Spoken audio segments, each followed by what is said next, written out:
one of the biggest law firms in the nation, which is in Seattle, K&L Gates.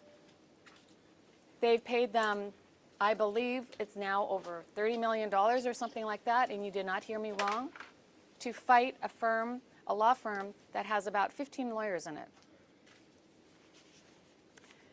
They bombarded us with everything imaginable to try to get this case to go away, and they attacked every single one of our clients.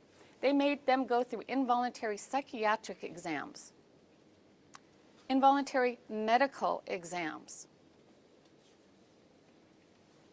It is bully use of power, again, unlike any that I have ever seen. And on the day that they agreed to settle this case, they have the nerve to issue a press release that they don't admit fault. They're just paying $10 million out of the goodness of their heart.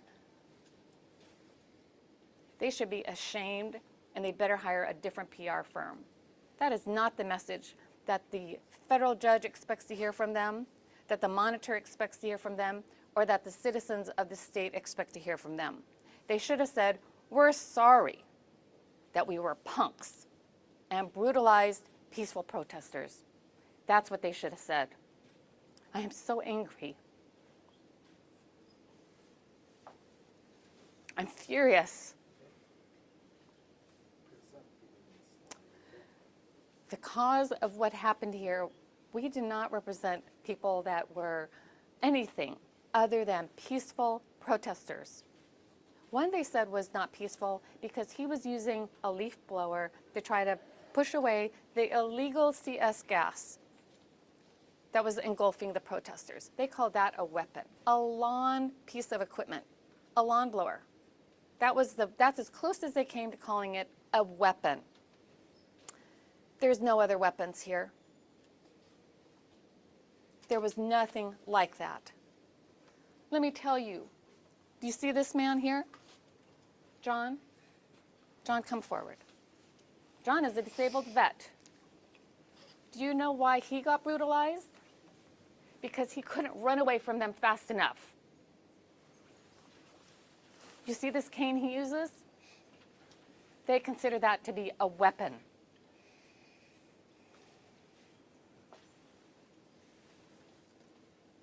It seems sometimes, and I'm sorry for crying because I'm so pissed, it seems sometimes like the city has forgot what those protests were about.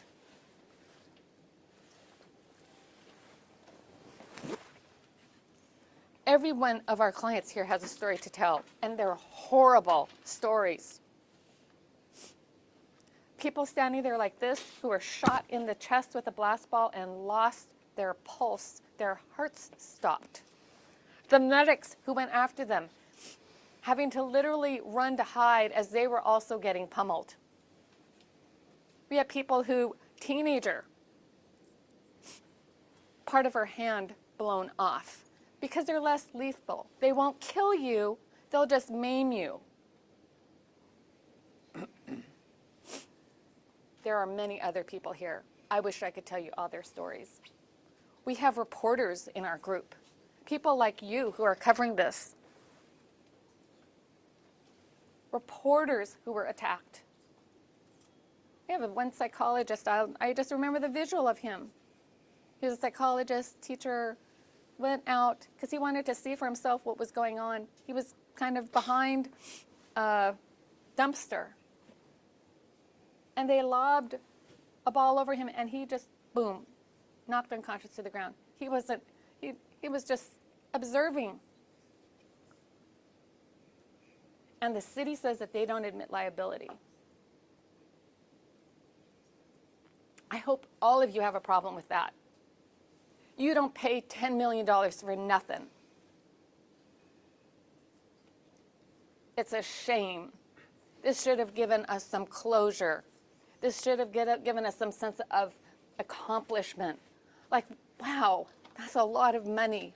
That's the only thing that a city like this will even pay attention to. Wow, we must have done something good. They must realize what a rotten thing they did to these protesters. Their own expert they hired, the #1 expert in the world. Just, I'm gonna have a tissue, I've got boogers going everywhere. The the number one expert in the world they hired, number one. They paid him almost 200 grand to come and evaluate the first days of the protests. He said he had never seen that level of force used in any democratic state in the world. He talked about how quick they were. Somebody threw a water bottle, and the barrage occurred, a water bottle. They called it a riot when there were thousands of people, peaceful, and one or two people acted out. Their world-class expert, not ours, their world-class expert said, that was awful. That's not what you do. They talked about mob mentality, an outdated concept of 40 years. These police, they would blast the protesters would say, what did we do wrong? And the police would stand there in their SWAT gear. He said, that's not how you police crowds. That makes it worse. You got to engage them. You got to talk to them. You got to de-escalate. None of that happened here. And the city knows that now because they hired the number one expert in the world to tell him that. They went to him because he's trained many of the people that blasted our people. He's trained them over in Europe. So they can do better. But they don't admit responsibility.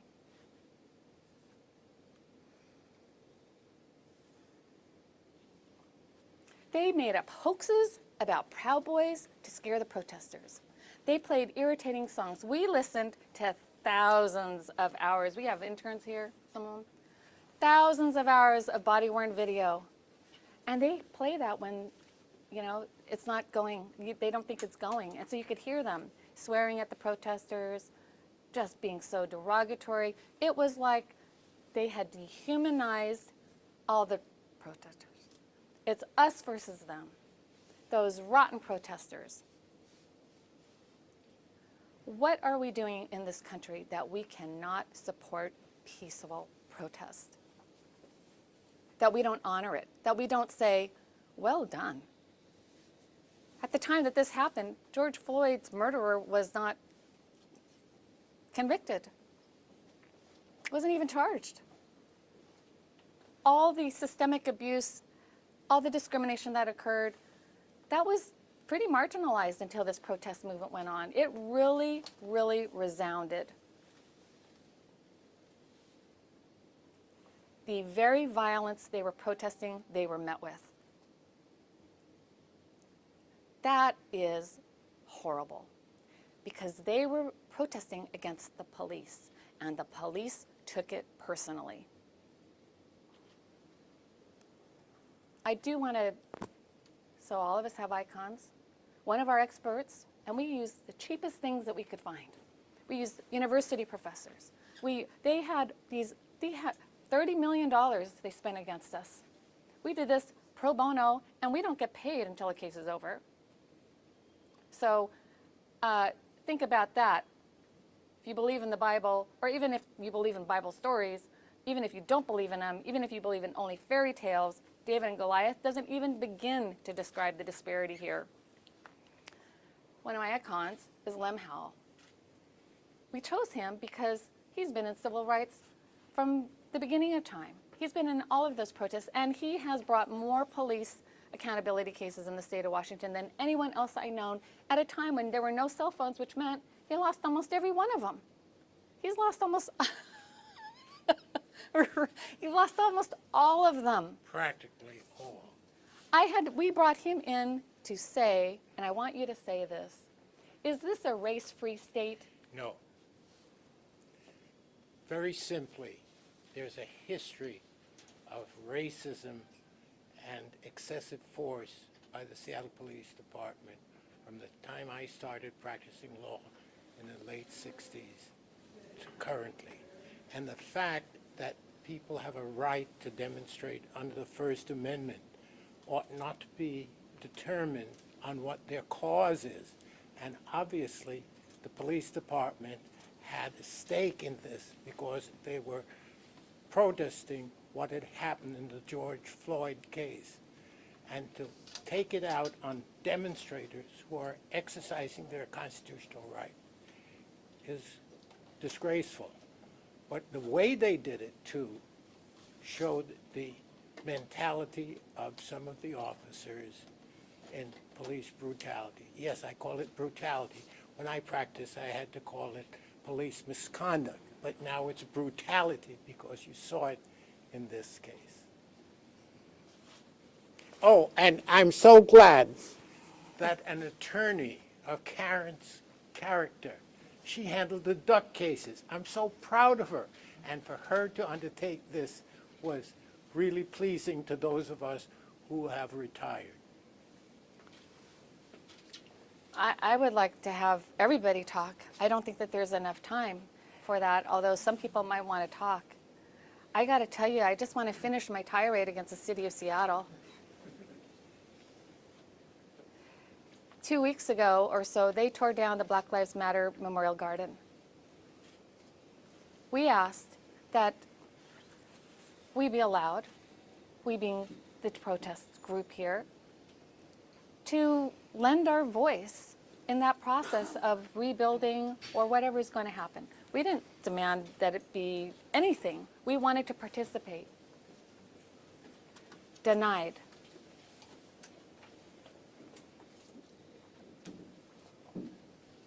Because they want everything about Black Lives Matter to be gone. They destroyed that garden. They want you to think that they didn't admit liability and they just paid $10 million because we were a freaking fly in the ointment and they wanted it to just squish us because we were irritating them. I think I mixed about 5 metaphors there.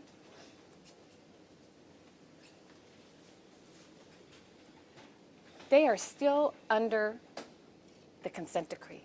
They still have the federal government breathing down their neck on crowd control. They should have admitted that they did wrong. They should have admitted, because their own experts agree that they did, that they didn't follow their own protocols, that they brutalized these peaceful protesters.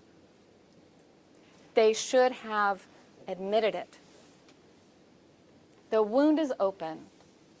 They could have gone so far to restore some sense of faith and hope and maybe peace. But to say that they don't admit fault here is a huge slap. Make no bones about it. Do you agree with me? Yes. I agree. Yes.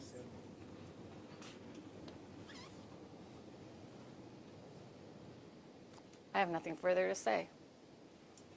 Can I ask, what changed? I was talking to one of the plaintiffs, and they said that kind of something changed in the last month or so, and that like it seemed like there was a decision to settle really recently. I mean, can you talk at all